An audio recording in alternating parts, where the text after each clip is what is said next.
I guess turn the mic on. It's going to help, huh?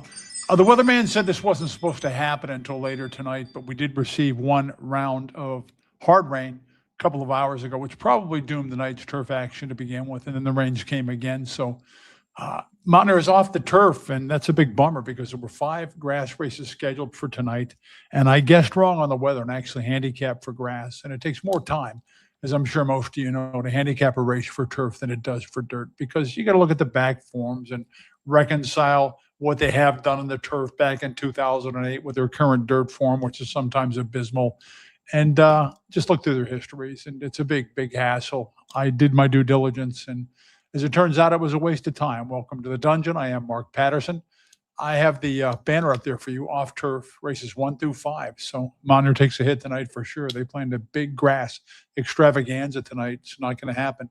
The mountain main is sloppy mountain main. I've had questions all day via text and on X and even in person from a couple of people about whether I intend to do this show, West Virginia Derby Day, with a 5 o'clock in the late afternoon post. Of course, I'm going to do this show. Where else would I be? What else would I do? The West Virginia Derby is a race that made my bones for me, and there are those who would tell you that I did maybe more than any living human to build the West Virginia Derby into what was at one time a $750,000 affair that carried prestigious grade 2 status. So sure, I'm going to be here, and I'm going to be discussing the Derby and the rest of the undercard for sure on Sunday. And I hope you guys can get with me and join me. In case you are unawares, I am Mark Patterson, worked for 36 years as an official at Mountaineer, but I'm better known, I would say, for doing their in-house handicapping show for some quarter of a century, man. Long time, long time. And now I am confined to the dungeon. And that's okay. I belong in dank, dark places that exist beneath society. I love off-turf races because the public never completely adjusts. The money never really, well, I should say sometimes it just doesn't adapt and misinterprets these races that were originally drawn up for turf. It happens. You can find value in these races. And even if nobody's of value, there's nothing wrong with a cinch, an absolute utter lock, and you come across those kind and off-turf races.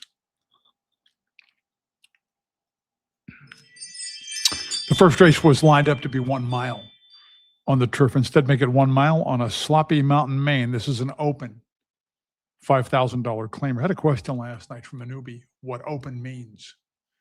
And it can be employed in several contexts. It can be employed with a state-restricted campaigner to mean the horse has stepped outside the ranks. It can be employed to mean there's no condition on a race.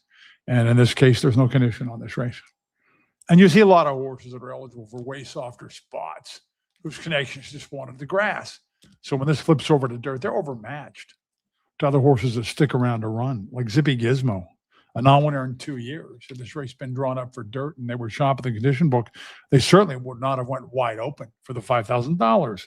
Number 2, Tap'em. Tap'em is a non-winner since August 12th of 2025. So Tap'em would be eligible for way softer too, had he been entered in a race originally drawn up for dirt. Tap'em, off his recent form, the best horse in here, I would say, but he's not a dirt creature, Tap'em. And I'm not a Tap'em fan because he just doesn't sustain. That's why he's only got the 4 wins from 50 starts and 15 minor placings, because Tap'em makes a move and doesn't keep at it. He's okay up to about 7 furlongs. But you get him out to a full big boy distance of ground, even on his beloved by 4 Life at Mahoney. And those come up salty, believe me. And a little bit after that, he wins some kind of a condition 75 at Thistledown by a convincing margin. So once he's out of conditions and has to go open, he really can't compete on that circuit. So looking for something softer. So they come to Mountaineer. This was originally a Florida horse. And Nestor Rivera wins races and does really well with horses that he buys privately in Florida. Secret Bajan Man. Clipped Heels lost a rider last time. Doesn't seem to have bad habits to break. Busting Up, number 4. I guess they're going to stick around and honor their engagement to run, or do we have late scratches in the paddock here that I am unaware of, guys, is we already have 17 in the comments, so it's going to be lively tonight. We'll have a good time in the old town tonight.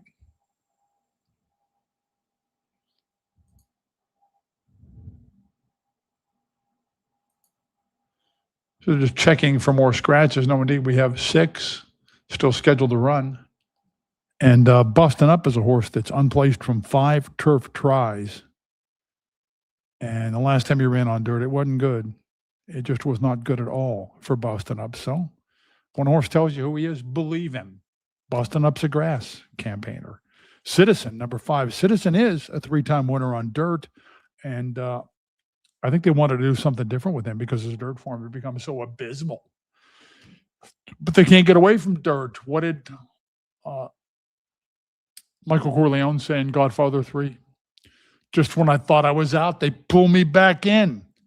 Citizen also was a former Craig Sweeting horse, and he's a really good horseman. He might be a master trainer, Craig Sweeting. I got a lot of respect for him, so I'm not sure there's life after Craig Sweeting when he unloads a horse like Citizen, and it got ugly for Sweeting with Citizen there this spring. So I'm not real hopeful this horse is going to do a whole lot for these new connections. Plus, Citizen's been away since May, so I can't like him to win it. Might beat a couple of these grass horses, though, just by sticking to one steady pace, one plodding pace.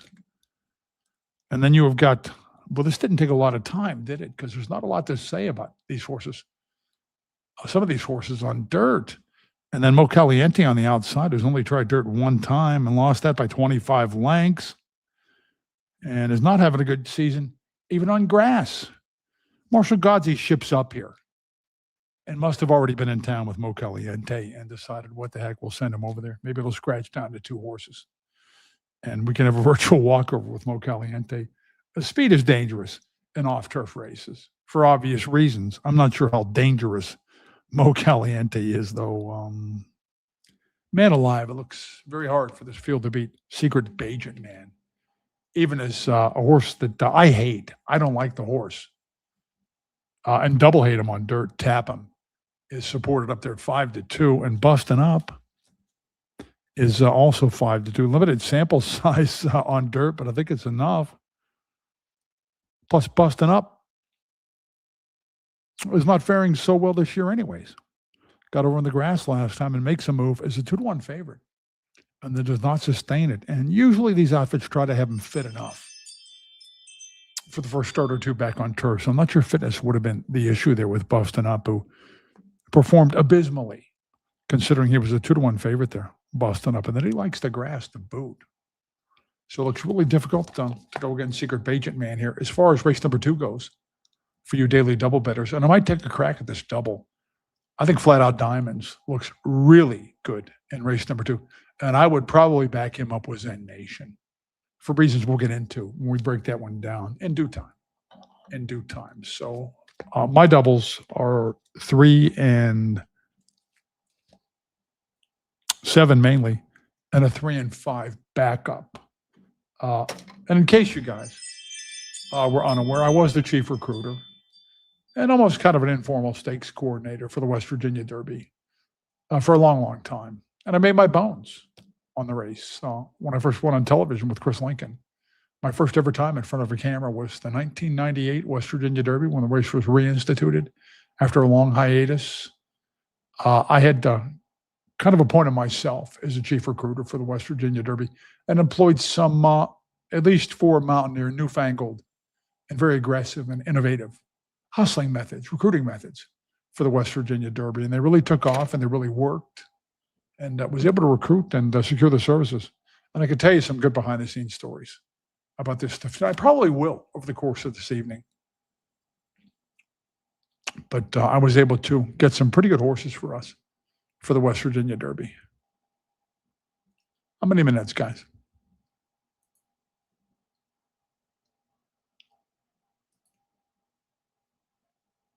Still in the paddock and headed out towards the track. Mind That Bird was the best horse I procured. It was unheard of at the time and will never happen again for a Kentucky Derby winner to come to West Virginia to compete. And I was able to get Mind That Bird. And my reasoning was, and I started to Think about trying to recruit the horse like 2 seconds after he crossed the wire in the Derby, because the mare was supposed to pop up again for the Preakness, and I had a feeling they'd be afraid of her. And also, since he was a gelding, I'm thinking, I don't think they're going to be overly concerned with year-end honors for my Ned Bird. It's not like they need to enhance his stud value. And I don't think they're going to want to run against Rachel Alexandra either in the Preakness. So I started thinking, is there a chance? Kind of like Jim Carrey and Dumb and Dumber. So you're telling me there's a chance. So I started to wonder if maybe I had a shot, an outside shot to get that Kentucky Derby winner to come to Mountaineer. And I was successful in doing so. But by the time all the smoke had cleared and the horse had left town, I almost wish that I had not, because it left scars on me. And I'll tell literal scars. One literal scar that I still carry, and I'll tell that story later on.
Not a good sign when you're second guessing yourself just one race into the festivities, and maybe you should have taken a backup daily double ticket. With the only other horse in the race that had won on freaking third, Citizen, so maybe it wasn't rocket science. I definitely thought Secret Pageant Man was going to win it, but you never know when they're going to be sore.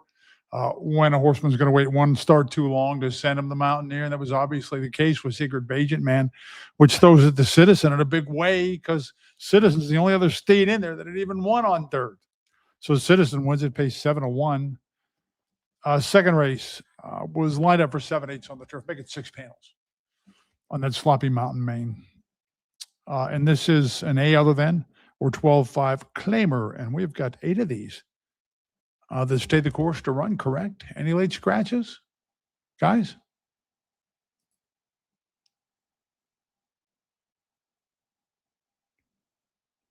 And we have 8 for sure. And the stick out on paper, at least, is number 7, Flat Out Diamonds. Flat Out Diamonds is a 7-time winner on dirt. I think they're all right here. So this is her house, Flat Out Diamonds.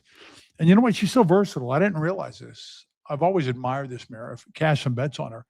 I didn't realize she has won at distances now ranging from 5/8 to a full 2. So they still could keep it lively up top. And even if Zen Nation can't go with New Ways to Dream, then New Ways to Dream on dirt, I don't think there's any big threat to beat Flat Out Diamonds.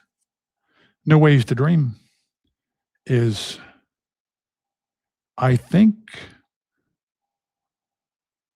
4-5 on the Mountaineer turf by these huge margins of victory. Just beats up on her foes. No Ways to Dream. But she's not as good on dirt. Don't worry about her last race if you're a fan of No Ways to Dream, because she was taken to the woodshed by a very fast opponent in there who was heavily bet to boot and coming off a 5-furlong win. But it sure looks like a good setup for number 7, Flat Out Diamonds. Zen Nation, I think, would be the one to fear for the favorite here, Flat Out Diamonds. Zen Nation is a 7-time winner, 6-time winner over the Mountain Main, and came back, and the Jamie Poole horses have been fit first time off the bench this year. So Zen Nation came back to win off the sidelines and showed a new trick. Came from a little bit behind, but coming from behind on turf is different when you're not taking kickbacks and coming from behind on turf.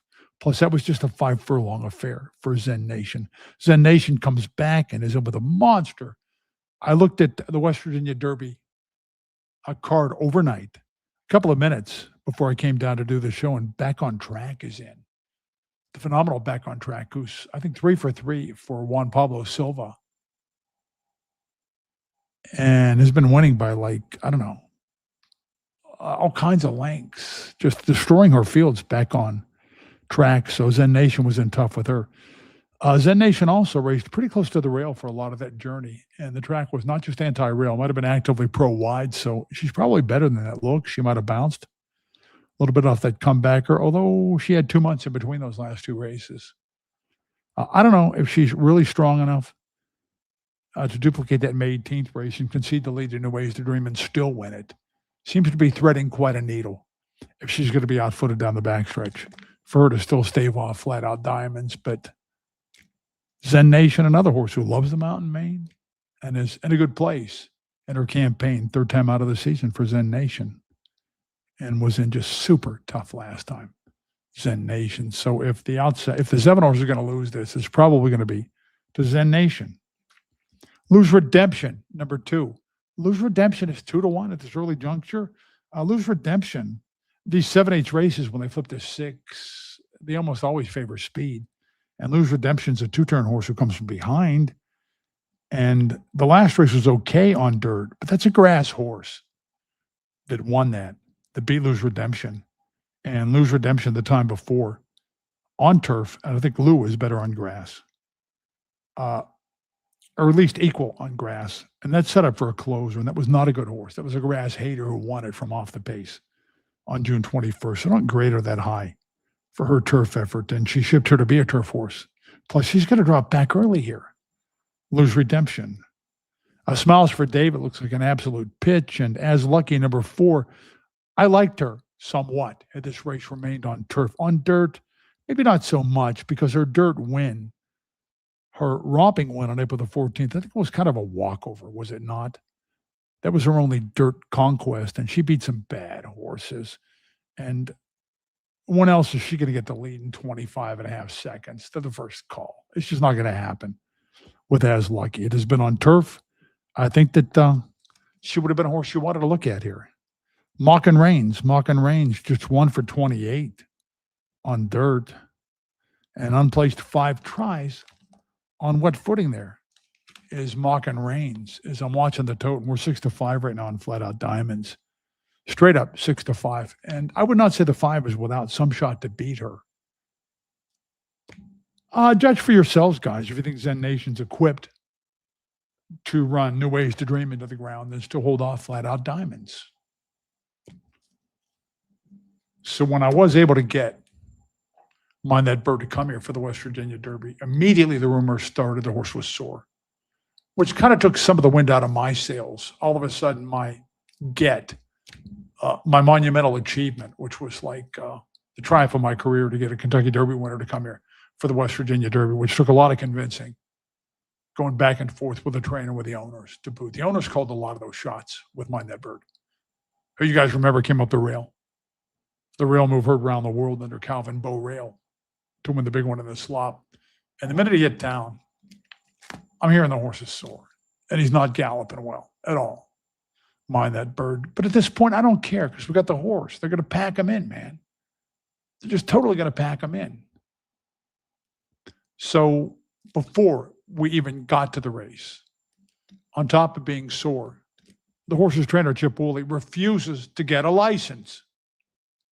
Thought he was above getting licensed in West Virginia. My man, you're not going to run unless you get a license. So I get a call. Woolley's going to load the horse up. He's going to leave. He's going to effing leave with Mind That Bird after he's in town for $750,000 in what they consider to be soft money because he won't get a license. So I offered to pay for the license out of my own freaking pocket. I did not want to lose the horse. So I had to talk him down from that ledge. Next call I get, 2:30 in the morning. Disturbance at the hotel. Security call. I got to deal with security and convince them not to take his ass and kick him off the grounds. I had to bring them to understand just how valuable the horse was to the facility. They didn't care. They had jobs to do. You act out, you're in the wrong, you're going to get booted. So I saved his ass there as well with Mind That Bird. And I've said before, it's a common misconception that the horse only lost because he was too far out of it down the backstretch.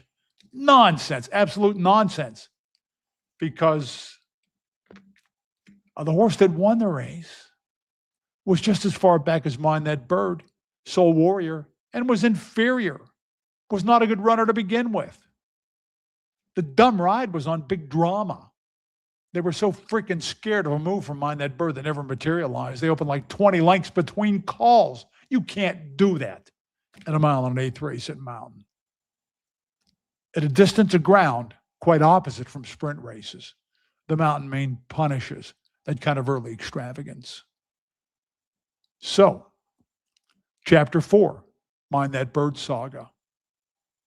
My boss, Joe the Cat Narcavish, who was racing secretary at the time, I was the assistant racing secretary, wanted to have a look at Mind That Bird, who was in the stakes barn. So I called Chip Woolley, who I was on good terms with, and said, "Hey, man, do you care if we go back and have a look at the horse? I have some experience in handling thoroughbred horses from during my misspent youth." So he said, "Nah, do whatever you want. The big horse is in the first stall." So we go over there and assure the security guard it's okay. We show our badges and walk over to the stall. And I can see right away, you don't want to get too close. This is a mean ass little gelding because he's got his ears pinned and he's giving me the side eye. So he's just 10 miles of bad road in person. Mind That Bird. Maybe borderline rogue. And I can tell immediately. But we wanted to get a picture.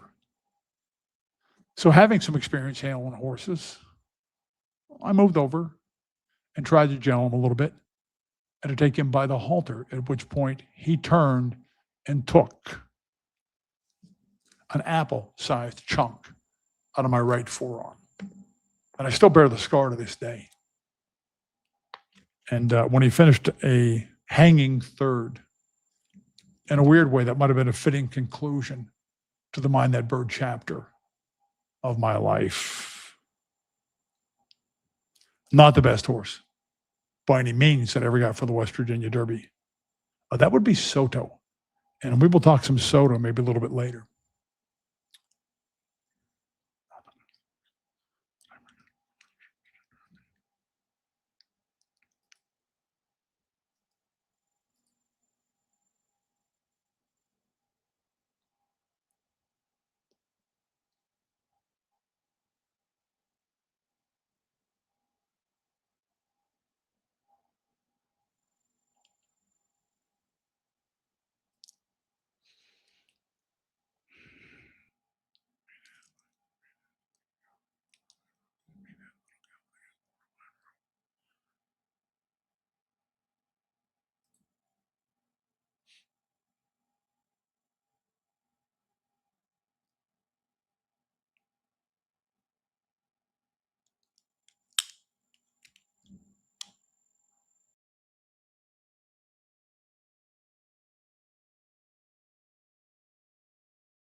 I see in the comments where Lloyd remarked, the guy who I guess bets on the late money or something like that, then handicap it bets off the board, where he said Baffert admonished a visitor to his barn. And I know Bob Baffert very well, by the way. And debating whether to tell you a Baffert story. Behind the scenes, my experience with Bob Baffert. An interesting one. I'm not sure it's suitable to go out on the airwaves. But anyways, I guess he admonished somebody to not pet a horse. They're not pets back at his barn. I'm well aware they're not pets, Lloyd.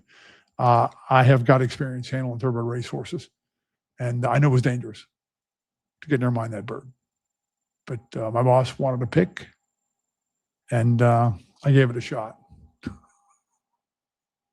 Oh man, I'd love to tell you guys the Baffert story, but I don't know. I don't know if I can do that. I think I would be betraying a confidence if I did that. And I haven't talked to him in years, years and years and years.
Yeah, you know what? It's not fair for me to tease a story that I just can't tell on the air. So, tell you what I will do. I will extend this offer.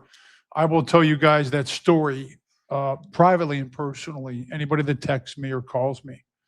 I put my number out before on the air, and you can't call me when I'm on TV, but the 304-224-4339. And I will tell you guys the story, but I really can't, in all good faith, tell it. Uh, and there's nothing illegal involved in the story or unethical, but it's just not the kind of story that I can put out on a telecast like this. And when I won't divulge something on television, then you can bet it should not be divulged on television because I'm well known as a guy who didn't have a filter between his mind and his mouth. 3-5, Ho-Jin Lee complains. Typical late money, last click plunge, 6-5 to 3-5. I guess the horse kind of looked it, huh? I bet 100 on flat out diamonds and picked up $60, a lordly back to Ohio. And I think I bet like 400 or something. Biggest win bet I made in a long time. Fond memories of Silent Wool. I think Jaybird gave me one of her shoes. And I might still have it around here somewhere. But it's going to be moot, I think, on Derby Day because I doubt if she's going to compete. Okay. I'm a little surprised they're sticking around with Old Flag to run because Old Flag's never been on dirt. Old Flag would have been the chalk on turf. I think that's pretty obvious. Old Flag drops sharply in class. His best was a tough beat to miss by just a head when he was second in a 17-5 claimer. But I don't think this is a giveaway or a Kmart blue light special, like they don't care about the horse, because how much could they really have in Old Flag? Because he was up the track for 8,000 in the condition race at Gulfstream. And the market on that kind of steed is not real high. So it's not like they went someplace and paid $15,000 to get Old Flag. So I don't think it's necessarily a negative drop, but Old Flag drops too far back, even at 2 turns on the turf in some of his races. And I think it would just be a sucker bet at 6 panels on the dirt, especially when you consider there is no speed in the race. I mean, none to set it up. If Old Flag did decide, after all, he likes dirt, and this is the 33rd start of his career, his first try on conventional dirt. Jazz with Dennis was taking play when I glanced at the board. Get out of here. Are you kidding me? This horse was off a year and a half. And boy, oh boy, did the claimants get the booby prize. They got suckered in by the genius that is Robert Cole, who was the architect and at least a 50-50 partner in that epic North American consecutive winning streak established by Kevin Patterson, which I often liken to Joe DiMaggio's. Frank Passero's record that he broke, I liken to Joe DiMaggio's hitting 56 straight games streak. May never be equaled. Cole's a genius. He is just a straight-up genius. And they waited too long to claim Jazz with Dennis. This horse is eligible for non-winners in 2 years, non-winners in 2.5 years. And I'm supposed to like him at an open 75 just because he used to show some route speed? I don't think so. Please. I would rather not.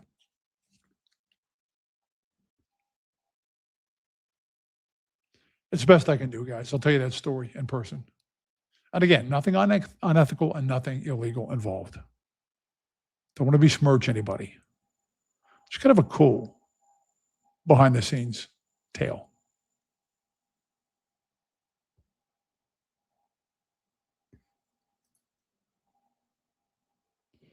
Old Flag is 5-2.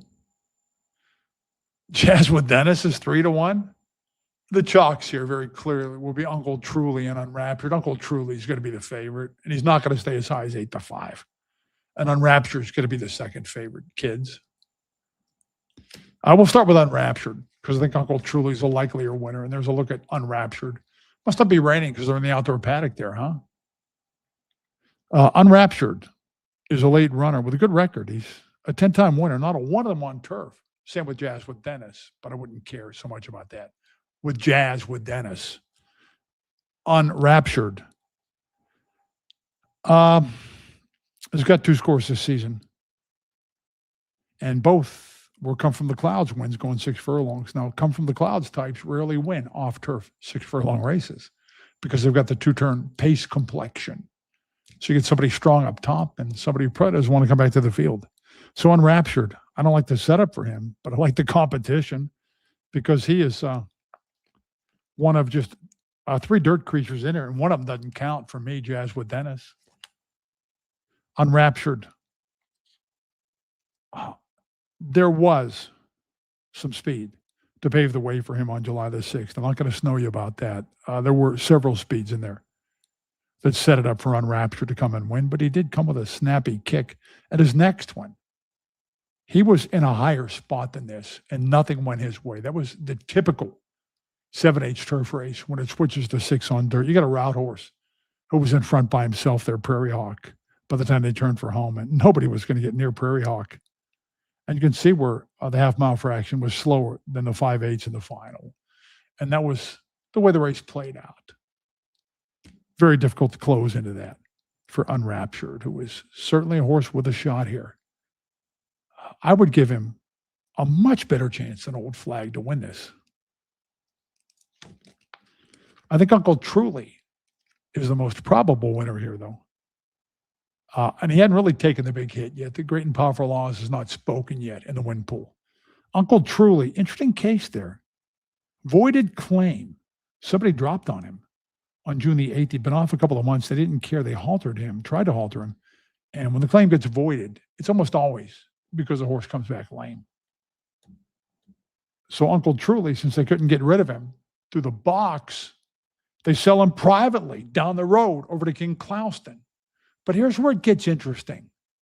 I think the word got out that Clouston had solved this horse and patched him skillfully together, because I did not think Uncle Truly was supposed to be that low in that race. Even off turf, I don't think he was supposed to be as low as 5-2. With his 5 wins, all of them on turf or synthetics, and definitely not a 6-furlong horse. So I think the word was kind of out behind the scenes, and Uncle Truly was all over him early, and then wins cleverly there than Uncle Truly. And he should be really prominent here off that performance, right? I don't see anything else on his form that indicates that he got a speed, certainly going 6 furlongs. But this is not your normal 6-furlong race now, is it? Full of two-turn horses that want to come from off of it, except for Jazz with Dennis, who doesn't count, again, for anything in here with me, other than a couple of furlongs worth of speed, and Unraptured who runs from behind. So Uncle Truly should again be plenty close enough to the pace through the early going. And off that one outing here has got to be the one you're looking a lot at, correct? Unless you're still suspicious of that voided claim and the fact that he was sold in the immediate aftermath. They wanted to unload him. And maybe by the fact that he had some bias in his favor last time. The track was not good inside, and that may have cooked Quistmer, the horse that set pace, and then Uncle Truly came and got. So it's not quite as simple as slam dunk. Voila, there's Uncle Truly in the winner's circle. I can make some counterpoints too, which is what we do here in the dungeon.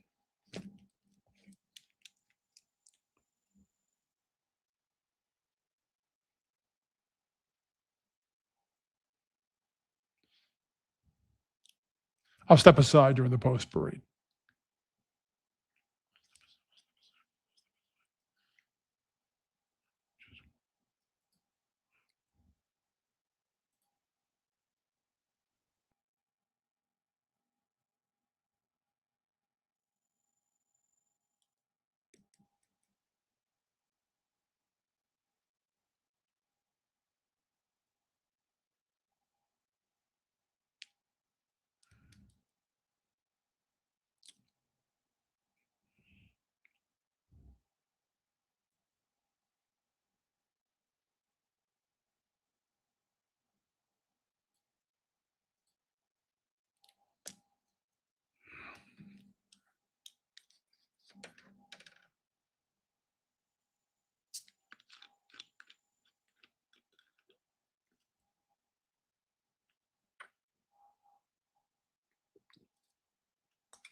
And I double checked with Lori Denoto, the best steward I've ever known. I'm a little biased because she's a protege of mine. She was a chief steward in Ohio for years and well respected. And then they didn't pick her contract up, which was insanity on their part. And we'll get into that some night too.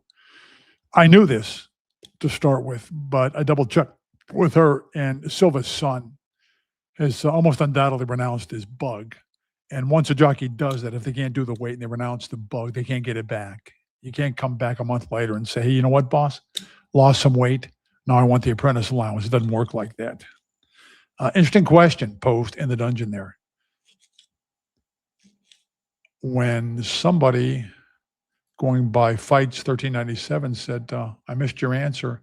How bent is the game? Should we assume the trainers and jockeys are fixing races every day? No. Heavens, no. I knew better than that when I was 10 years old and beginning to handicap and walk into the windows when I was 11 or 12. And I could see guys spiking their forms and assuaging their own egos by claiming every race is fixed. I'm getting out of this clip joint. If this horse didn't win by 10 that I loved, then that means the fix was in, baby. And I knew I could never learn anything if I made those kind of assumptions. Doesn't mean races are never fixed. I got a pretty keen eye, and I've watched God knows how many races in my life. And I can only think of 2 instances over the course of my TV tenure at Mountaineer where I saw rides that I considered just not to pass the smell test. And I'm a guy who knows what he's looking at. And in both instances, when I advised the late Chief Steward Jim O'Brien, who was an exceptional steward and a really good guy, and he put a lot of faith in my opinions. And when I called him aside and said, Jim, better take a look at the video on these 2 races. And in both instances, he sanctioned the jockeys.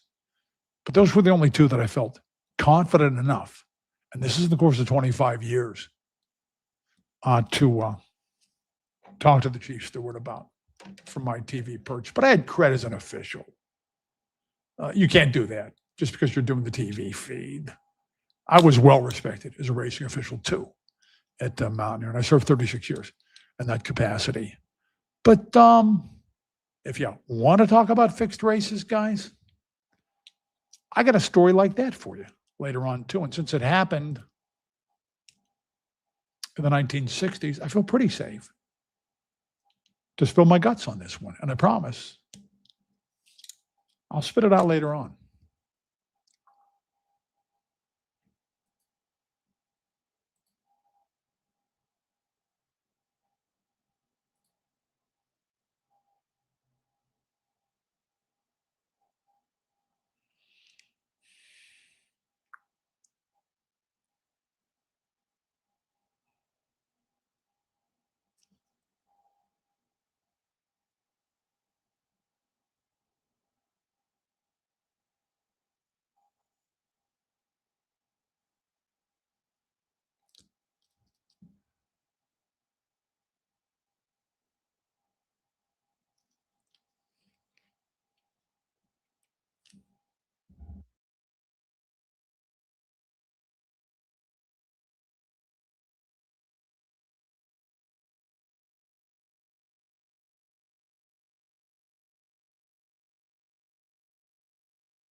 I did not have Old Flag cruising to the lead in a 6 furlong race on my bingo card, guys. Kudos to Batista on a heads-up ride. And if Silva had not come out of his funk in riding guys like Jose Leon, or had named his son the maiden jock on that horse, he's not going to win it. That took Batista. And it was an inspired piece of race riding on Batista's part to step out and capitalize and grab the lead in a field full of come from behind horses and route horses and stuff like that. The one that really impressed me was Uncle Truly. Uncle Truly's gaining by leaps and bounds at deep stretch, and he's gaining on a strong route closer, a sustained two-turn type that's already in front by a big cushion. Check the fractions. The fractions tell the entire story there. 23 and 3, 47 and some change, and then 12 and change for the 6 furlong. So that race was dawdling early and very rapid late, 25 and some change for the final 440 there. So the story therein lies, guys.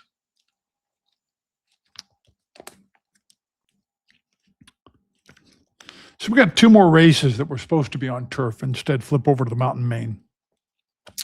Kind of like a horse a little bit in this one, by the way, if the price is right. 7/8 it was lined up for. Instead, make it 6 furlongs, which have never won a race on the turf as a condition for these $4,000 fillies and mares. And since none of them had ever won on the turf, then they're pretty much game to give it a go. Every single one of them. Do we have no defections here? Over to grass? I'm sorry, over to dirt? Yeah, because none had ever won on turf anyway. So why not go ahead and run on dirt? And again, in a race like this, you want to look at who's done what in the condition book. On dirt, Alter the Stars is nominated in 12 months and finishes a dull 4th to Vingativa. Oh, no, I don't think so.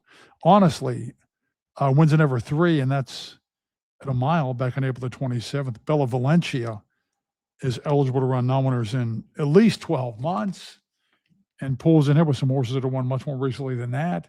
Wild Looker, the old Mike Jimenez horse, who definitely prefers synthetics and did not return to the races in the pink necessarily. That Myra Fleener race was epically bad.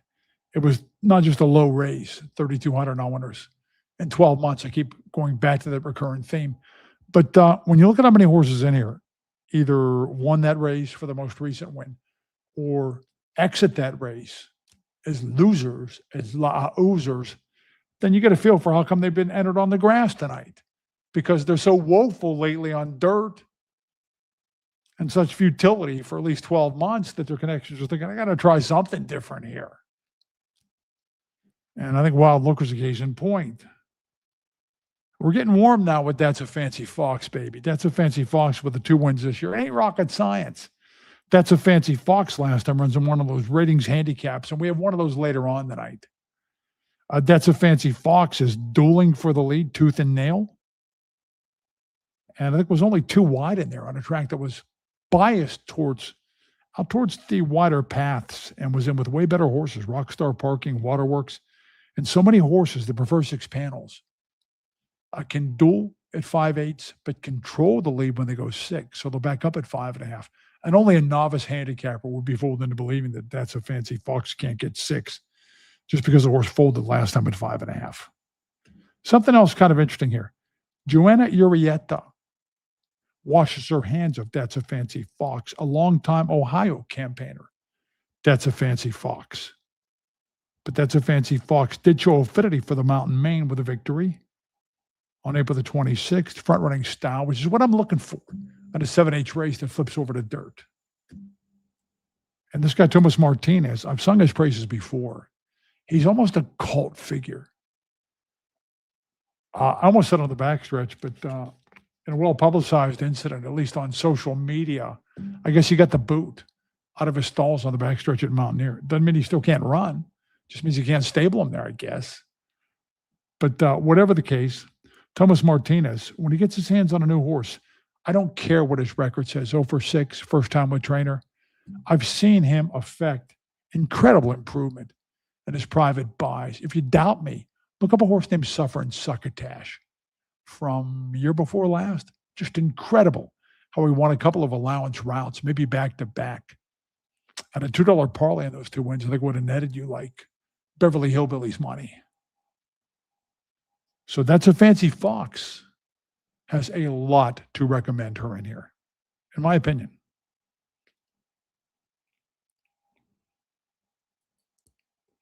And I got a fixed race story for you guys for later on, but it's something that happened when I was a 10-year-old kid. So I think I'm on safe footing to tell the tale. Constitutionalist number 6. Clearly's usually good, but halted this horse in good form from a good performance. And did win a couple of times later on a starter, but at that point she lost her mojo. Just hasn't been the same horse at any time since, huh? And dropped to the lowest of conditions last time. Did the Constitutionalist. The public didn't care. They ignored her. Could this field be a wake-up call for her? Judith's Cross always shows speed, but it's two-turn speed for the most part, and always folds, it seems like. And here's another horse who's winless in 2026 and winless since last November. Myra Fleener. She's quirky, man. You can never figure what she's going to do. But those $3,200 races are $3,200 races for a reason. It's a new low, a new bottom at Mountaineer. And man, did they get some bad horses. And she won super slowly and had a safe passage up the inside there to Myra Fleener, who much prefers a rotted ground. And now we come to Ghostly Girl, who's even money here is Ghostly Girl. Got the girls on the outside, Ghostly Girl and Spooky Little Girl. Ghostly Girl. 3 wins, all of them on conventional dirt.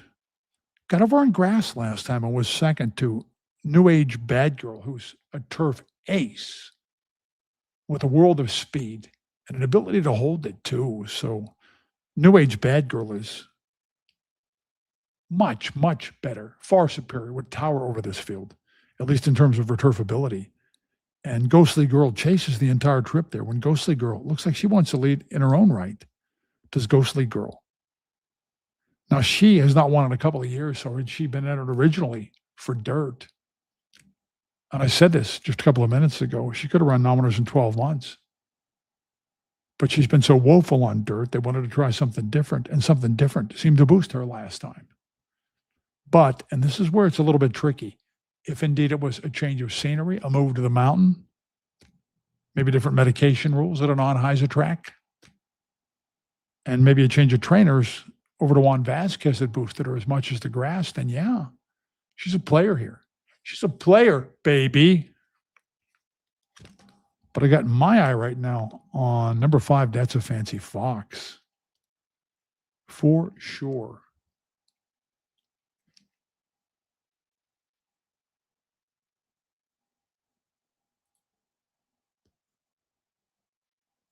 Let's check out the comments here. And welcome into you guys.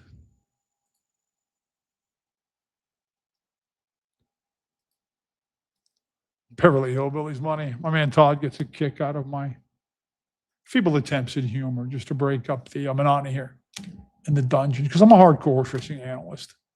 And I reached the point where I decided to let some of my off-camera personality come across, because you can't just keep pounding and pounding and pounding and pounding viewers with key race stuff and track bias stuff and trainer intent, obscure trainer intent. Expertise related to which races went up as extras on the overnight as opposed to were in the condition both to start with. So anyways, my dad was a great believer that every race is fixed. He thought there was some secret society behind the scenes that they all got the word on who was going to win every race. And he would hobnob with some of the insiders. And he made good friends with a guy named George Hershey, who was the agent of Mountaineer's leading jock, Milton Dalgo, back in the scandalous 60s. When the joint was Waterford Park. So we'd go to the races every Saturday night, and I treasured it, man. I skipped Little League games, and I was a player, baby. I skipped Little League games to go to the races on Saturday nights. And the best horse on the grounds was Roman Navy, who Dalgo rode. So back then, horses were horses and men were men. And they would run the feature race once a week, every week. It'd be the same horses. And the same horses who mysteriously would take turns beating each other. And I can give you a little insight into that, because what my dad would do when we would get to the races on Saturday nights, my old man would go buy George a beer, and they had the big paper cups back then with about 64 freaking ounces in them. And during the first race, they would walk outside and lean back. This was high summer, and all the chairs would be out on the apron, and they would lean back against the grandstand, have a sip of beer. I'll complete this story in just a minute here.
So anyway, my dad made contact with a power agent, the guy who hustled Book for the leading jockey at Mountaineer, then Waterford Park.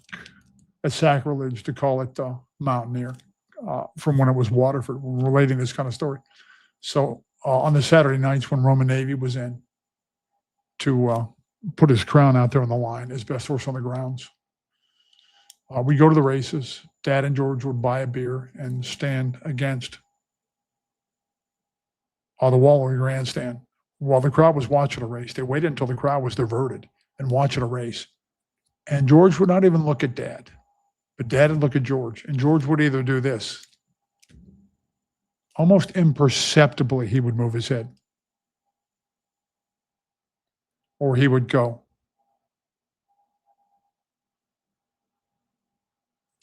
And my friends, Georgie boy was never wrong. I mean, he was 24-20. Make of that what you will, guys. Make of that what you will. My dad would later be investigated for race fixing, which is something I don't think I've ever related on the airwaves. They may have booted me off the Mountaineer show and stripped me of my racing official's license had I ever divulged that. How you like them apples? That little tidbit. Yeah, my dad would, a few years later, be investigated for race fixing. By the FBI, no less, the Federal Bureau of Investigation.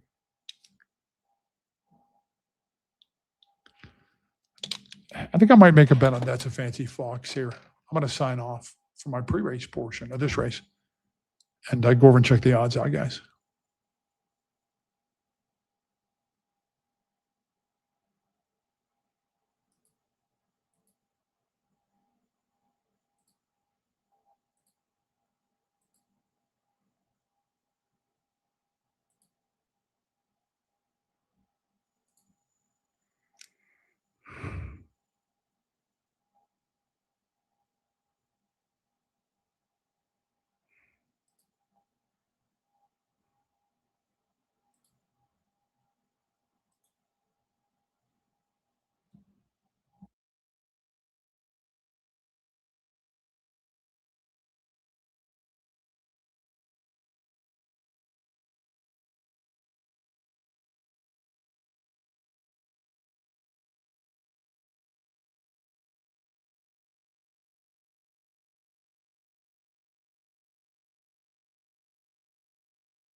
Guys, did I read my phone correctly and see that the Paul Skeens, my idol, who's fallen on hard times for the last month and a half, is pitching a no-hitter through four? I just jinxed him, I guarantee you. Plus the bats are silent tonight for the Buccos.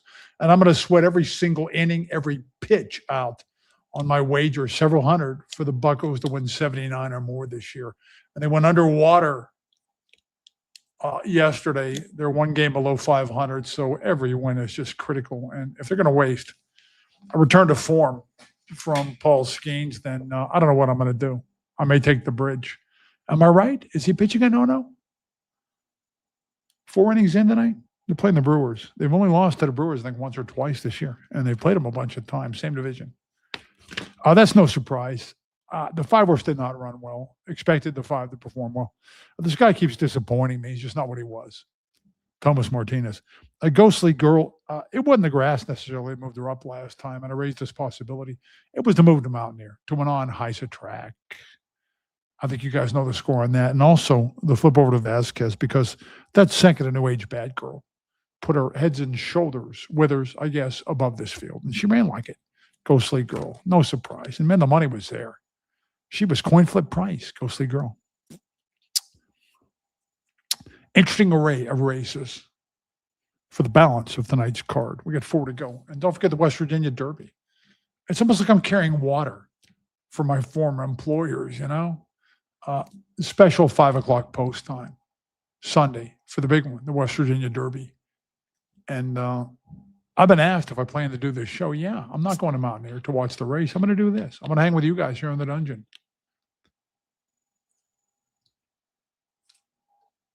And try to break the races down like I did so many times with McMichael.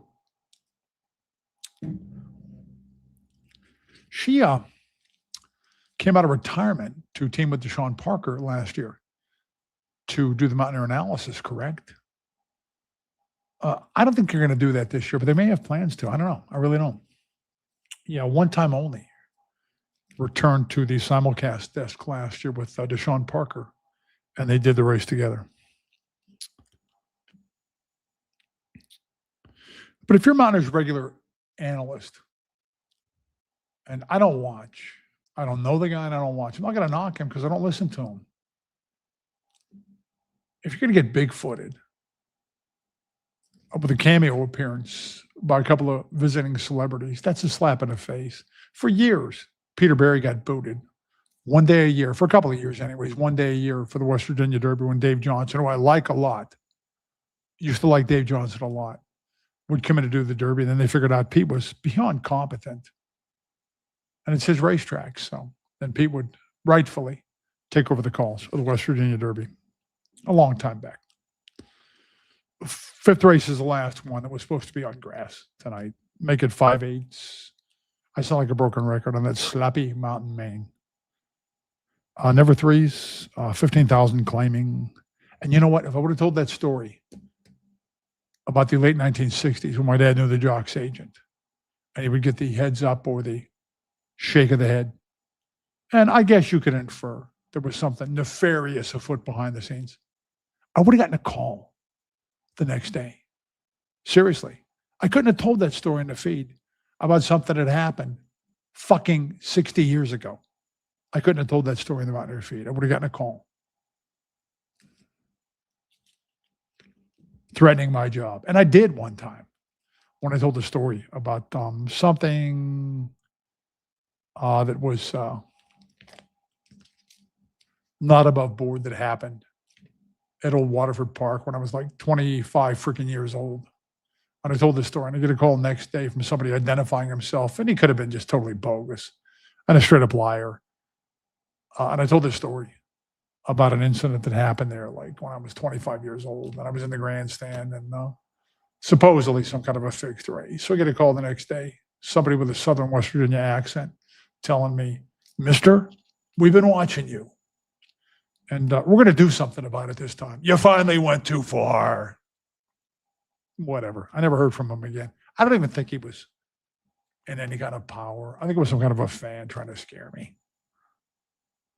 And I don't frighten easily, kids. I do not frighten so easily. Okay, never threes, 15 claiming, Uncle William, lots of speed. When you win though at Ellis Park in the 50 claimer, and then you tank only in a starter at Aqueduct, are you supposed to pop up for 12.5 here? I don't think so. And that was not fatigue, friends and neighbors. Uncle William lost his action there in deep stretch, was just kind of jabbing at the ground, almost like any stride could be his last. So it looks like they claimed the booby prize. But Vasquez is going pretty good right now and may have patched this horse together, and it was simply not apparent in that turf outing. Plus, you got to respect speed in a race like this. It was supposed to be grass to begin with. Yeah, especially when arguably your two primary foes both much prefer turf. Sneaky, the one, and number 6, Monge Soleil. Yeah, they want them some grass, right? Which Uncle William does not.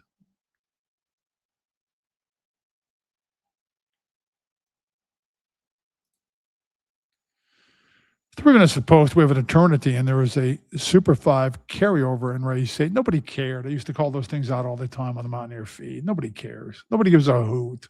Nobody gives a flying F about the Super 5. They don't handle any money on it. A big waste of time and a big waste of attention. Somebody advised earlier they throw in some rolling doubles and some rolling pick threes, and I think that would be a much better idea than the Super 5.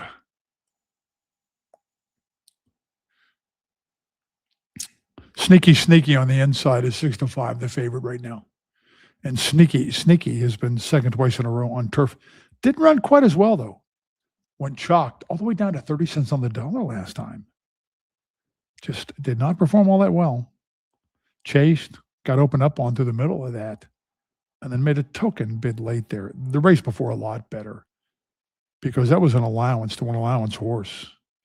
And that was a deep field too. The third runner, I think, was a big heavy boy, Anthony Farrier, Charge, who had some grass, had some Maryland grass on the form. Sneaky, sneaky, though. Just a couple of placings, just a couple of minor thirds from 8 dirt tries, right? Ingersoll, no, 25-1. Number 9, Polster. You know, this guy ships them all over the place and runs them all kinds of different distances, and you could bust your brain trying to decipher the forms on these Paul Brown horses. He of the white horses. I don't know if he was the man who set the Lone Ranger up with silver back in the 1950s or not, but he specializes in white horses, and they're worth a ton because it's a very rare hue for a thoroughbred racehorse. And he puts them in the movies and all that stuff. But he almost never wins a race. And it's usually a waste of time, a monumental waste of time to dwell too much on the form from one of his horses. It just rarely leads anywhere. After Sunrise used a potent pro-rail bias to win. He was never as good as that win from May the 26th. There just wasn't after Sunrise. And he's getting bet too at 3-1. And for the lowest claiming price of his career after Sunrise. This race feels like something funky or offbeat could happen, though. It really does.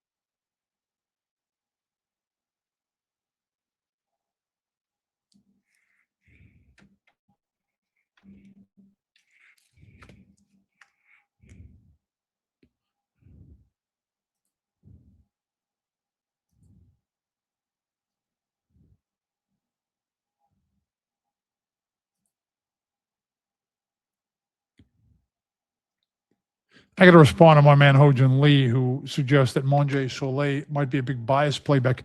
And you're correct, man. The inside was no good at all on July the 20th there. So this horse is a lot better than that race looks. Monjay Soleil. And I was going to select this runner on turf. I really was. Because he was snappy off the bench there to win. Monjay Soleil. And then he came back against better horses, against veterans. Those weren't non-life horses. So that was a class raise, even though it looked like a class drop. And then last time, he was victimized by the post position. He is better on turf, considerably better on turf.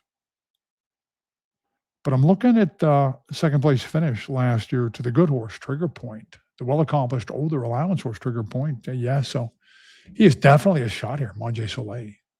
Yeah, you betcha, my good man.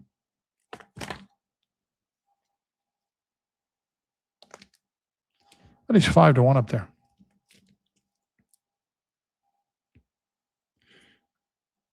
The time before last, and I pulled up the video because I was anticipating a possible bet on him if the race remained on grass. I think he's a big shot on dirt too, by the way. But anyways, and the jock was kind of falling back on his mouth. The horse was back on his heels at the break on June 30th, and then put him behind the 8-ball for a lot of the journey. It seemed like Monjay Soleil was tentatively ridden there for about half that race on June the 30th.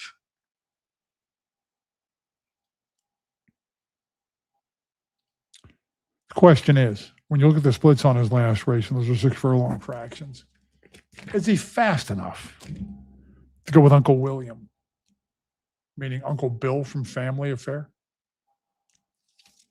Somebody should have socked those brats a good one. Uncle Bill, Uncle Bill, Uncle Bill.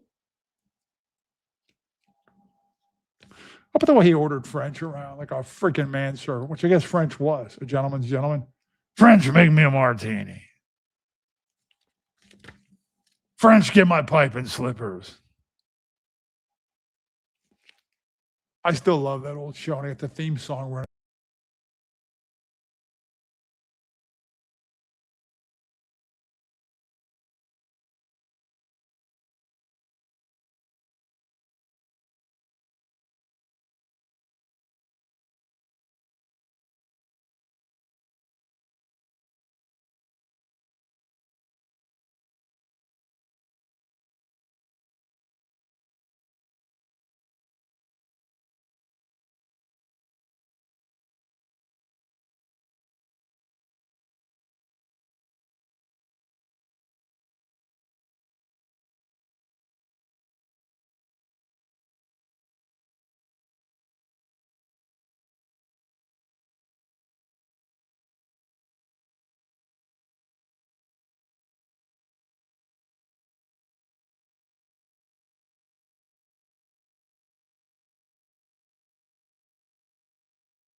Oh, Lord, I got your comment up there. And with all respect, if I bet the 2 horse in that race, I am whining, crying, screaming, throwing shit, and cursing the fates about that suck ass ride on the part of Negron. The story isn't that you missed by a head, my good man. The story is, what in the hell was Negron doing on this horse coming out of the gate? Yank, yank, yank. I gave him some grace until I watched the head on, because I figured that maybe the horse got off half a beat slow and the hole converged on him. That's not what happened at all. He's yanking on the horse's face, for God's sakes, 3-4 lengths worth, and then circles the field and tries to get this runner out of character to pass 5 or 6 foes, which ain't happening. He's got to hang at the moment of truth. But had I bet on the 2 horse there, I am inconsolable. You would have seen a big boy cry. That horse was so much the best in that race. So much the best. And that's my takeaway. Is Mr. Hi-Ho Silver White Horse wins one, but was very fortunate to do so.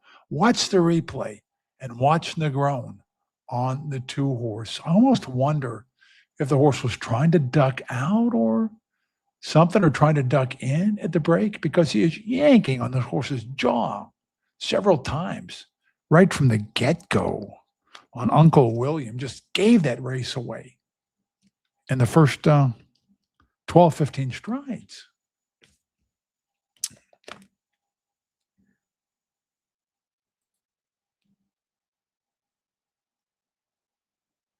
And I give my man Steve Majewski some credit, because he liked the 9 horse in there. So we come now to but man alive, wow. If I bet the 2 horse in that race, I ain't happy with the ride. No wonder Negron has seen his star fade and fade and fade some more, and seen his name disappear almost completely from the news. Even Silver rarely uses them anymore, seems like to me. 1 mile for the 6th race. This is the first race of the night that was supposed to be dirt right from the get-go. This is an ever two $4,000 claiming. The 11 draws in Red Royalty with a couple of scratches. You're not talking about post 11. You are talking about the 9 slot, though, which ain't no day at the beach at a mile at Mountaineer. Shane Myers not only runs really fit horses, but he will drop them sharply, steeply sometimes. I've seen him do it, and I've seen the horses lap their fields in the process. Now, a good time to drop Red Royalty, because he's way up the track last time. And it seems like he's outlived his usefulness, and he's outlived hope in allowance races. Just because a horse takes a steep descent in class, though, and has lost its mojo of late, doesn't mean the horse is crippled or anything like that. And again, I've seen Shane Myers undertake to drop horses like this, and those horses go out there and just win huge. And this is not only 4,000, but these are some pretty bad $4,000 never twos. So obviously, my eyes are drawn to the class dropper here, as well a lot of other eyes, correct?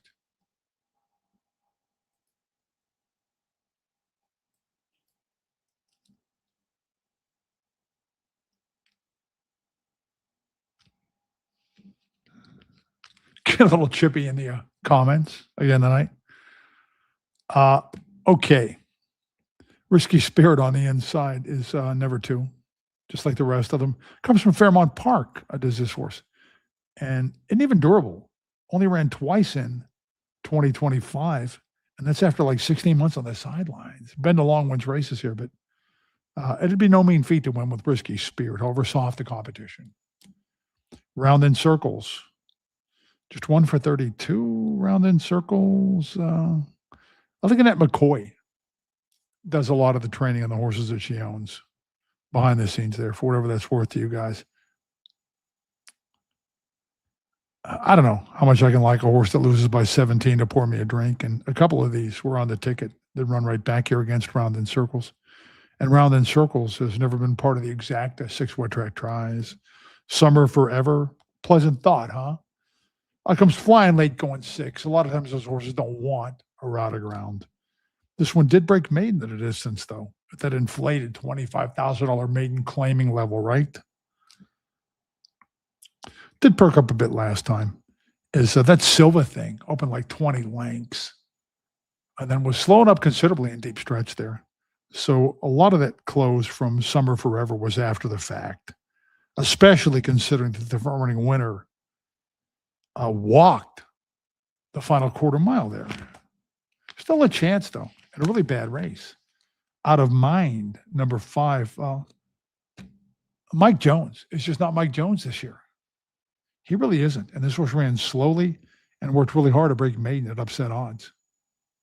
Maybe a change of class level and the turf to dirt thing. I don't know. Can instill some life, but I can't talk this horse up. Second best, number 6. I don't know a lot about this conditioner. Matter of fact, I know almost nothing. This horse did win. First time on dirt and first time at a route. But there has just been no follow-up whatsoever to that.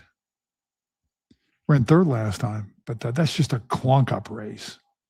That's just a clunk-up. And that kind of a placing is almost never the prelude to a win. You got to have more in mind than that to select a horse like second best. The horse must have had some excuse or something that went against it, or the barn has caught fire since then, or the race is just incredibly soft or in favor of a horse like second best running style. I don't see any of that in play here. Dashing Last, Timothy Shanley horse who's been part of the ticket in all 3 local tries. But that's what she does. The 6-year-old number 2, she's part of the ticket 12 times in her career, but just the one win, right? Just the one win. How many minutes do we have, guys? And if somebody inform me, and thank you,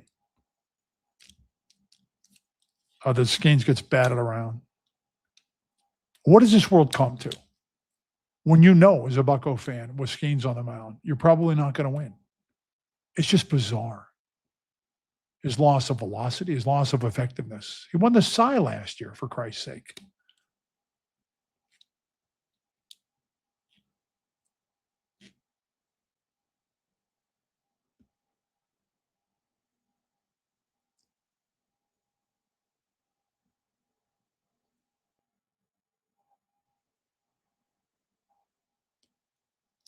Bobby, there's my man.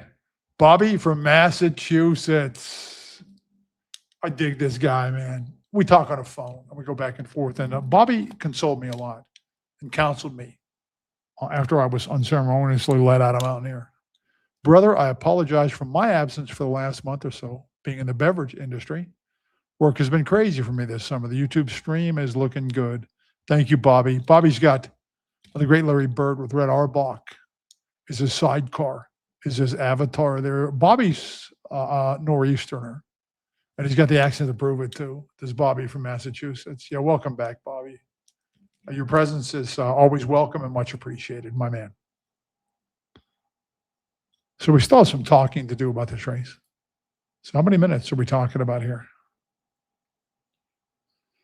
Yeah, we got 2 minutes to post. And She Devil, she's a devil. She's a devil. Wins at Louisiana Downs. And then comes back and can't compete with winners down there. So it makes sense to sell a horse like this. Silva doesn't do all that hot though with horses he buys from Robertino Diodoro. He had the 30% hit rate. And his maiden kid is on this horse. His son, who's a maiden jockey. But who booted that 11 horse out of the gate and got a lead last night at a mile. Did the Silva kid, who evidently has renounced his buck. What's the overweight here? Was he tacking 124? If so, then he is not long for the saddle because this kid is only like about 16 years old or something like that. He's got some growing to do. I wish him the best, though. I really do.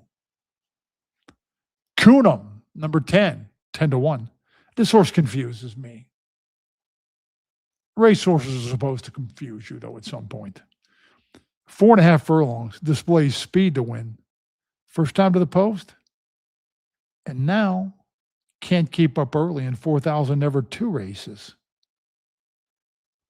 I'm not going to praise him to high heavens for that second Unstable Mabel. Unstable Mabel is not a good horse and dueled throughout tooth and nail. So Kunum almost had to be making some kind of a late run. I think the crowd overplayed that hand by making Kunum 6-5 in that next outing. And Kunum has 7 to her inside, which may well compromise her chances. I keep waiting for Barrios to jack this horse out of there because Kunum used to show speed, but it does not seem to possess that commodity anymore, right? And that's Juan Pablo on the right there in the black shirt, guys.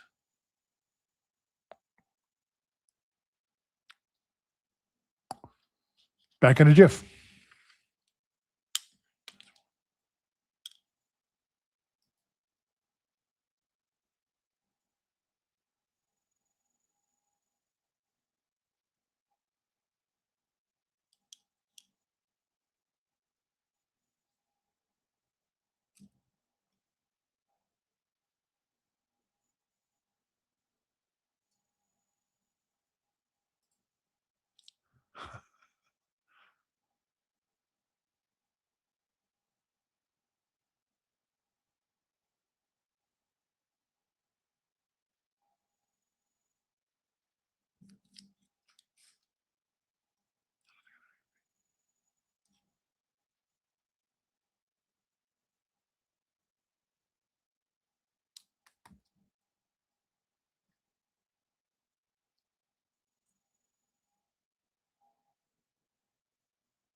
So my man Todd McCullough tells a good story there about how he passed the machine to a jockey like way back in the day. I think I know which jock you're talking about too, my man Todd.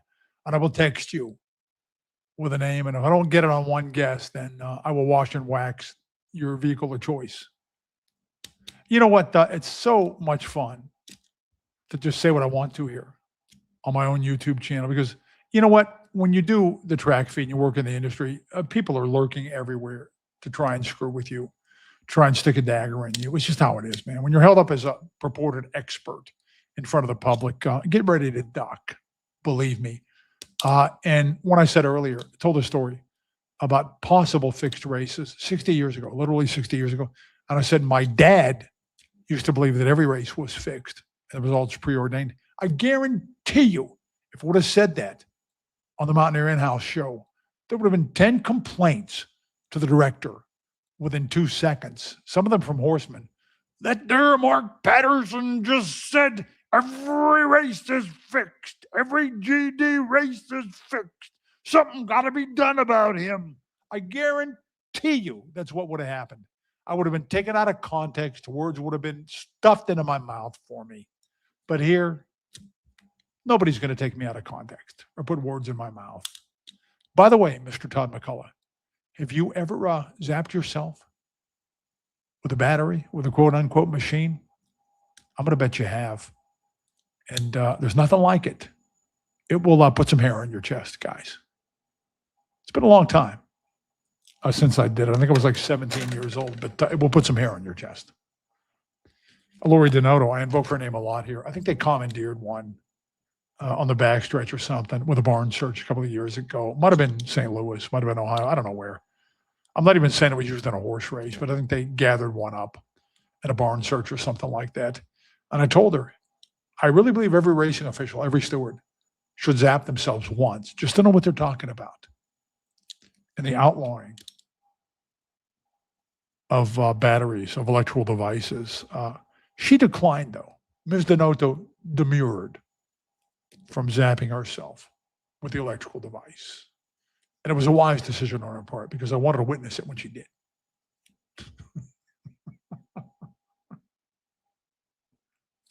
I'm not taking 4 to 5 on the 11 horse. As far as live long shots in here,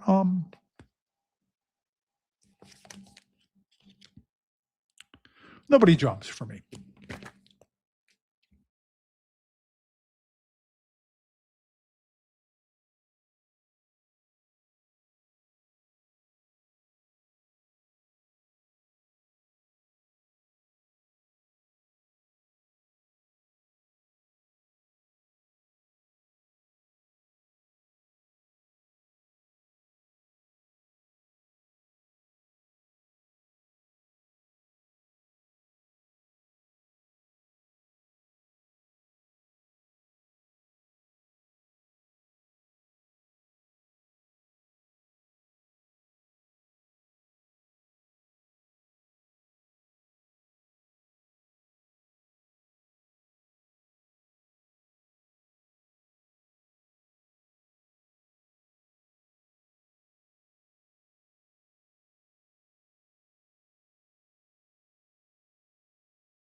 Check out my comment there, guys. I posted it. Usually post the remarks that you guys put up, but quoted myself, or just one winner, Old Flag in third. They did not race somewhat wide, guys. And this race could have been won halfway down the backstretch, maybe at about the 5/8 pole, when the winning jock wanted to get away from the kickback, I would assume, and angled out to the part of the track that might be better tonight, judging from what we've seen, the bulk of the results. New shooters, they sometimes benefit from just a change in scenery. And he pulls in with a woeful field. There's the 11 horse, obviously won himself. The 11 is going to win it if he's not number 9 there, which is no bargain at a mile. But was going to win it doesn't pay you off at 1-2. I didn't bet the race because I really didn't like anybody. I thought the 11 was probably going to win it, but not at 1-2 from the 9 post. Nah, not for me. But the pattern seems to be horses buffered off the inside, at least around that all-important turn and through the drive as well. I want to put my ratings back up there again. The Equibase ratings numbers that this race is predicated on.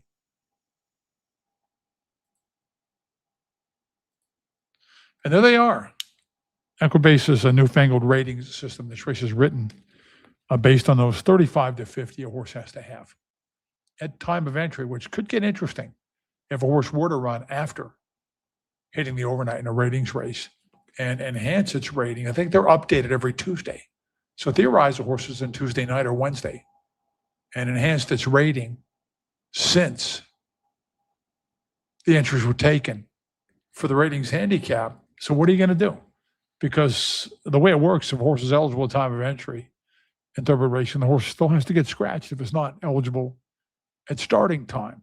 But it is specified in the header, in this case, that is earned a rating within the parameters at time of entry. Kind of a technical thing, but this kind of thing I dig because it was my business, my stock and trade for 30 years, guys.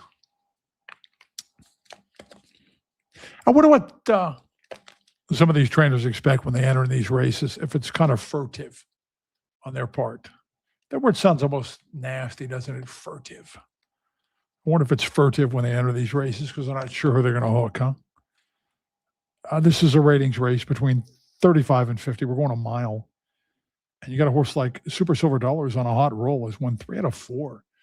Hit the dredges, man, down to $3,200 and wins, gets the confidence back up, and then goes on a good roll. The Super Silver Dollar has put up a couple of good numbers from those last 2 wins also. Super Silver Dollar, I used to have typecast as a slow-paced front runner who needed an Arabian set of splits to win. But Super Silver Dollar can rate a little bit too and spot somebody to lead. Goes from Ramjeet over to Parker, huh? That's definitely an upgrade. Wonder what Ramjeet's up to tonight on Super Silver Dollar. Why he's not riding Super Silver Dollar. Does he have days? Number 2, Man on the Moon, was the biggest value in the history of horse racing. When that one came off the turf, he had to win because there were weak speeds and dirt haters in there, and he was the only thing that could move forward in an ambulatory manner on conventional dirt. He should have been 2-5. Instead, he was 2-1 in that race. Man on the Moon. Man, did he run a low number, though. Strange to see that kind of a number on a veteran Open 75 race when they were strung out that far behind him, Man on the Moon. But he has not had a good year. Nothing like he was when he was a good starter horse with 5 wins in 2025. You know, this race doesn't set up badly for him, though. I'm not saying that he's the mother of all closers, the father of all closers. He's just kind of one-paced and one-geared. And again, not what he was last year for sure. But might benefit from the way things play out up top. Man on the Moon. You got Heart Astray in here, who's not even in good form yet. And used to win all kinds of races at Mountaineer. Heart Astray. How many outings did he take last year to get cranked up? And this is why my man Bobby from Mass is in the house. This is his favorite horse of all time, Heart Astray. And Bobby's cashed some tickets on Heart Astray. Sometimes when I tried to talk him out of the horse, and he stuck to his guns and cashed on Heart Astray, he was a 13-time winner over the mountain Maine. Jeff Sook's not having his best. Jeff Fletcher, I'm sorry. This is Jeff Fletcher, who sends out Heart Astray. Backed up last time at a $4,000 condition race. Is he ready to win a non-claimer, even a funky offbeat non-claimer like this? And he's not getting any younger either. Indian Empire, I think, has the highest. And I can't discern these things. I've looked at the algorithm, their formula, they're transparent with it. But Indian Empire, who's got just one win in 2025, 2026, and that was back in July, that was more than a year ago, and who has lost his last 4 races by. I need a freaking abacus to count the lengths. Yet, just based on the class drop or his ancient Roman history, he's got the highest Equibase ratings number here, Indian Empire. He's a really funky horse, quirky, I like to say. You never know what to expect from him, whether he's going to fire or not, whether he's going to flash speed or whether he's going to close, what distance he prefers at the moment. But he's not being bet like the horse with the highest Equibase ratings in this event. I'm going to bet on that. So let's check it out there.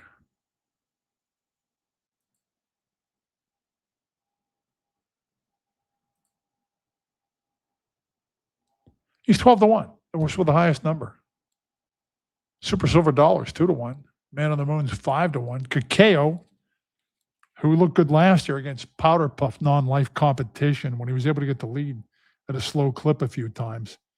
They gunned him last time because that's what worked last year. And it almost paid off there, but Super Silver Dollar came and got him. But I think Kakeo's got to be back in stalking mode here against Hard Astray, right? Superior early firepower. And then you have Quistmer, who is probably better on grass, was second last time. And that was an offbeat race. It was supposed to be 7/8 on turf. And when they make it 6, Quistmer with his route form is the speed. It was compromised by a negative rail bias, but he's a route horse who had nothing but racetrack in front of him and had a body length on him at the first call. Did Quistmer. But in here, man, he's in for a fight, right, against Hard Astray early. Hard Astray never gets topped in these kind of races. And then Afraid of the Bunny. What do we do with him? Afraid of the Bunny. Man, you can find so many races on his page that would win this. But none of his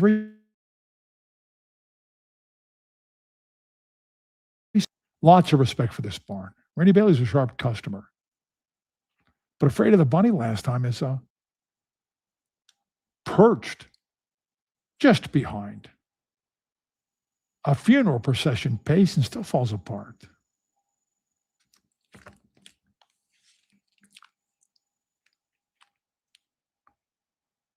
I know I said this about some other races tonight, and I take no pleasure in it, but I'm just not at all sure this is a race that I'd want to bet on.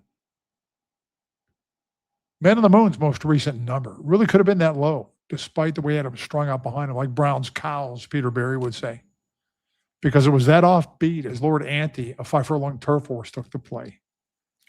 And there was all kinds of speed, and they figured to slow to a walk, and they did. So Man on the Moon maybe never got out of a high gallop there in victory. And I keep coming back to him. He's 5-1 there at 2 minutes to post. Dare I ask for an update on the Bucco score? Not good for me. If they're going 2 under 500 tonight.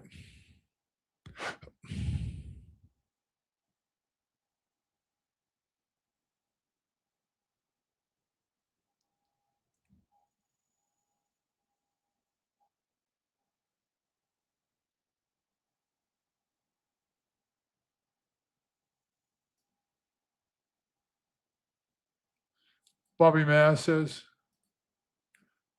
LOL, brother. Hard Astray looks like a shell of his former self, I tell you. Come on, Bobby, fess up. You're here to bet your horse, man. You're here to bet your horse. My all-time favorite was a horse named Ole Adams. And it was a difficult time in my life, man. I was trouble when I was an adolescent, maybe through my 20s as well. I dropped out of school and broke my mother's heart. And I was a racetrack bum. And Ole Adams, who I think won like 26 or 28 races at Old Waterford, is like the only thing that saw me through that turbulent, extremely difficult time of my life. He's the only horse that was ever an auto bet for me. I loved him that much. Ole Adams. Ole Adams, baby. And he was a winner. Man, was he a winner.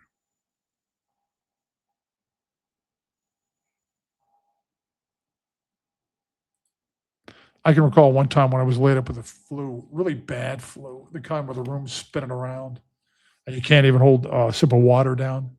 It was afternoon racing in the dead of winter. It was cold, snowing. So I'm in bed. So my dad goes to the races, comes hustling back and says, Marky, you got to get up. You got to fight your way down to the track. Old Adams is in. So I get up. I got to see old Adams, man. I think I was 15, 16.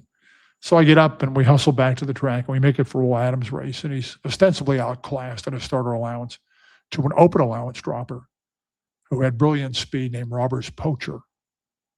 But I got to bet old Adams. Got to bet my horse. And he's something like 12 to 1 or some big price. Old Adams gets up in the last jump. And it might be my favorite race ever,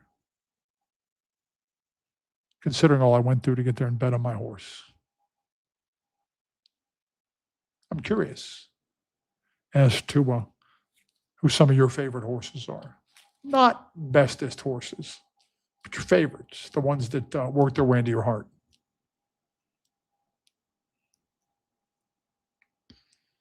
This race is maybe it's as simple as Super Silver Dollars and Al Horse. I think Parker would have to swing him off the inside in the same manner, and maybe with the same kind of trip that the Tapara converted on Risky Spirit in race number 6 there, huh?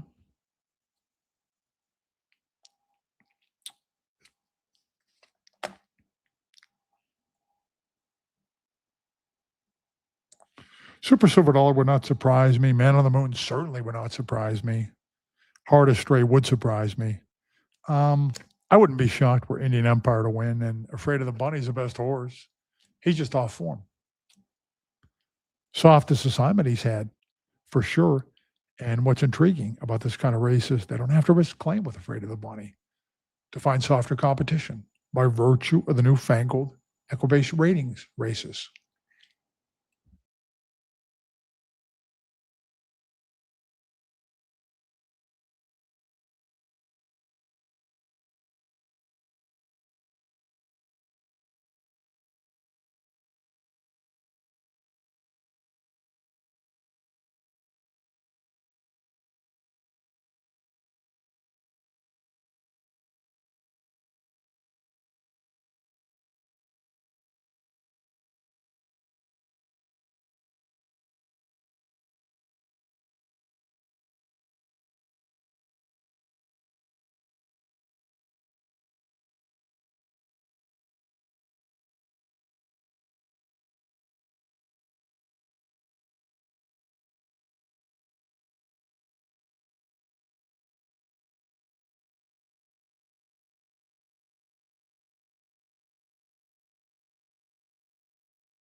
So my man Ho-Jin Lee says first Mount Lifetime for the jock on number 2. I did not get that change. You talking about Man on the Moon there?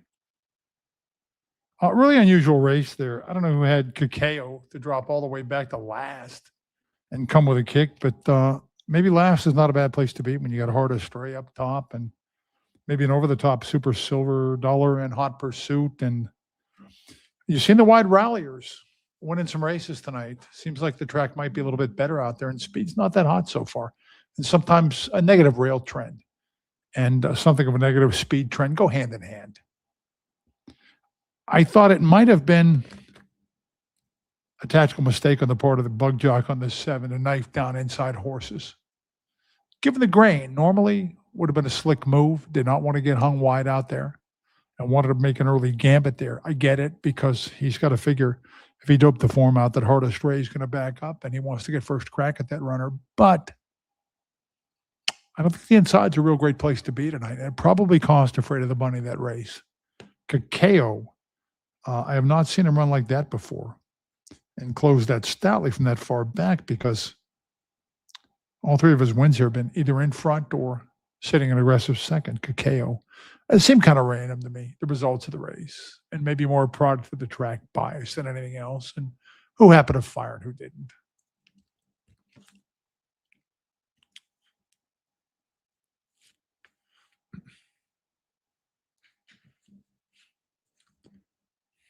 I mean, was there anybody that could have said beforehand, I love Kakeo. I know he got sent last time because that's what used to work for him.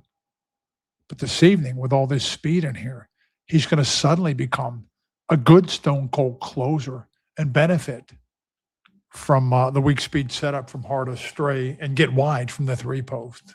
Did anybody envision the race like that? Somebody like Kakeo because it was 3-1. So we got 1 to go. Bobby, my man, I'm not ignoring your question, but I haven't doped the card out yet.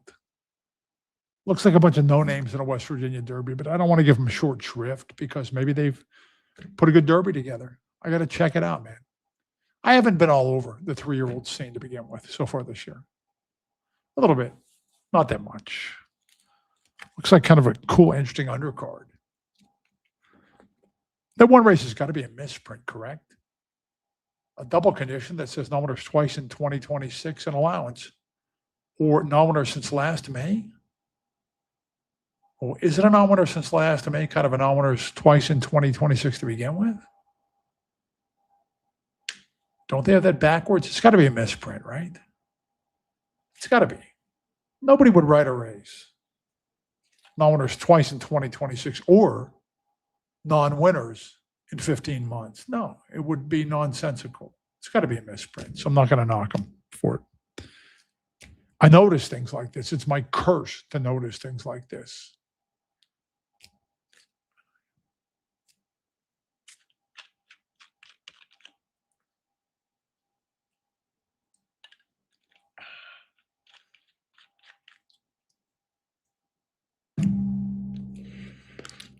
And I have so bitten my tongue on egregious mistakes made with horses that hit the overnight and go to the gate. Because it's a bad look for me to criticize the current regime down there now. And I'm just not going to do it. I'm not going to call out their mistakes. I'm not going to do it. 8th race, 5.5. No winners in 12 months. Right to the day, baby.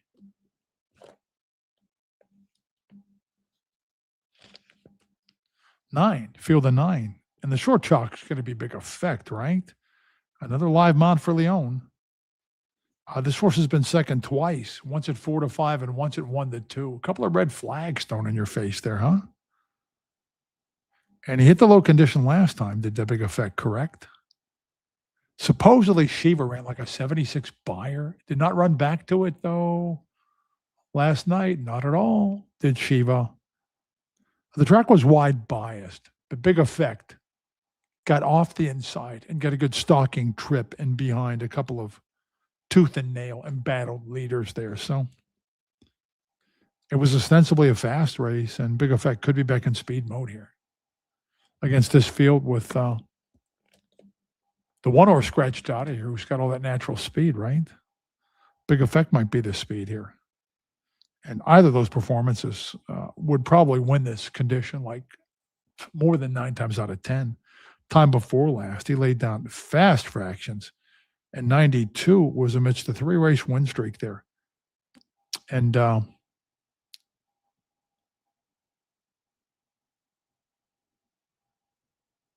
I should look back at my bias notes there and see what the track was on that occasion, but it's enough for you to know that either of those performances would stand him in great stead here in this low condition.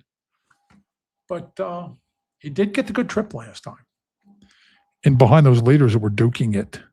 And I think that big speed figure is going to completely kill the price here. I think a point or two of that might be bogus because I don't believe that Shiva out of the blue was workmanlike in $4,000 condition races and nothing better, and who came back to disappoint. I'm not so certain he really ran a big boy 76 in there. You were kind of stuck on $299, aren't we, Jerry Mac, with a subscription thing?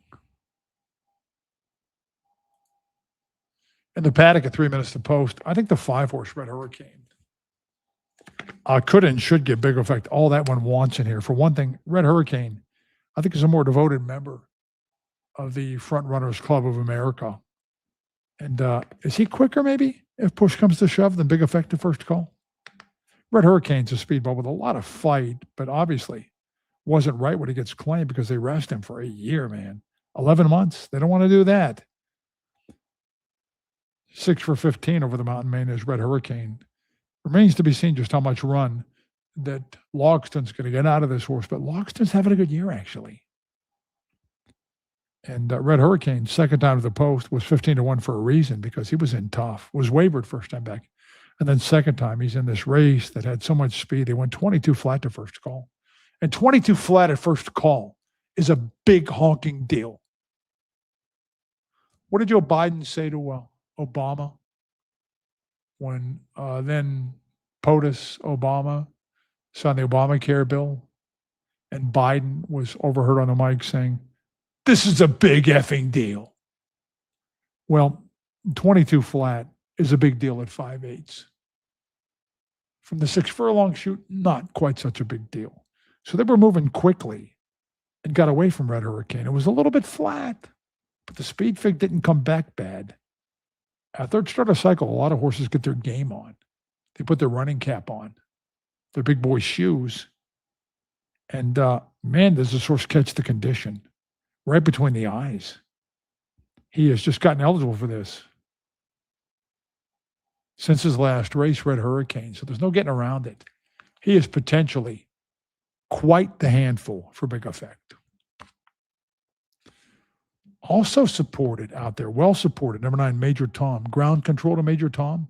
Only one time on wet footing. I know what they're looking at. He ran in one of those novelty $5,000 condition races where cheaper wins don't count, right? Boy, that was a mother of all no-speed races. Osprey, who's a deep closer, went out there and actually got the lead. You can see from the fractions how slow it was early. So Major Tom wants to run late and gets a lot more setup here, for sure.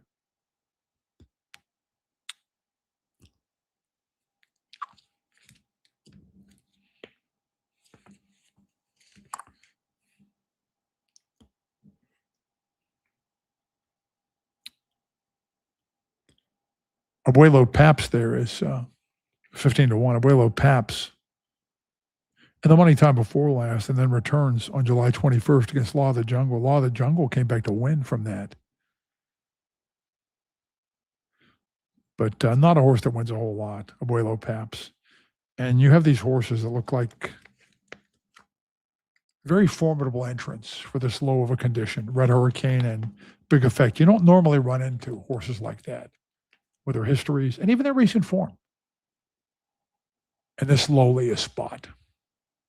That's got to be the reason that Smart Coverage was scratched from the inside here. Smart move on the connections of Smart Coverage's part to get away from the likes of Big Effect and Red Hurricane, both of whom possess speed and both of whom are way better than what Smart Coverage's crew probably expected to hook in here.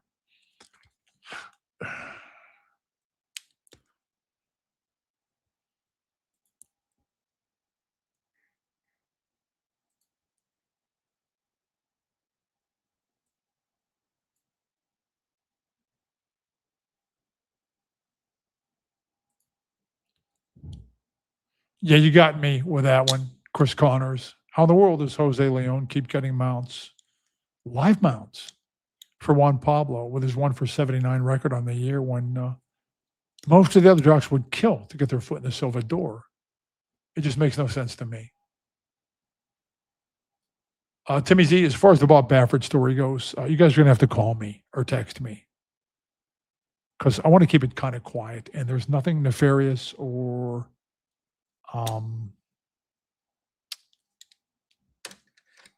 unprincipled or illegal about the story.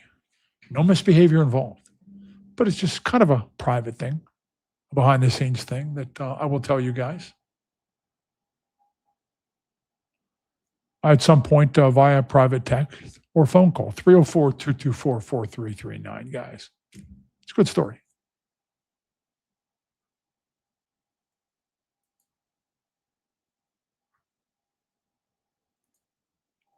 So we got 0 to post. And you know what I think I'm going to do? And I much respect Big Effect. So if Big Effect wins by 5, don't come looking for me because he's the goods off those last couple of races.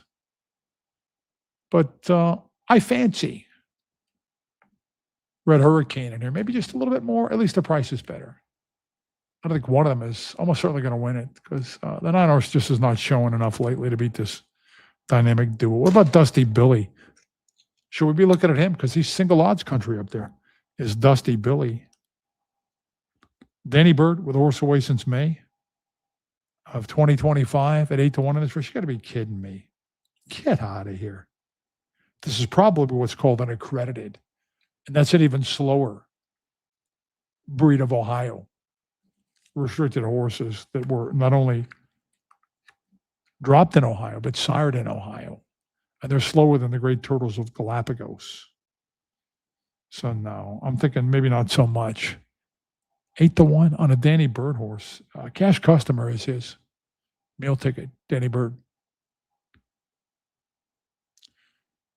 And I'll take second favorite price on number 5 Red Hurricane here, but much respect for the 4 horse guys. Hey, I'm going to sign off now. Go upstairs. My wife is actually making homemade macaroni and cheese, which I haven't had in years. I'm a little skeptical about it, but I'm hungry. So again, many thanks for your attendance in the dungeon. You guys, I said it a million times. You're not my viewers. You're not my fans. You're my friends. And yes, indeed, I will be doing a broadcast. And we'll have a good time and break the races down in a professional manner. Because I always say I'm not a tout. I can't promise winners. But I can promise expert analysis, replete with local knowledge when it comes to Mountaineers. So until Sunday, and don't forget, first post is 5 o'clock for Derby Day. Mark Patterson out.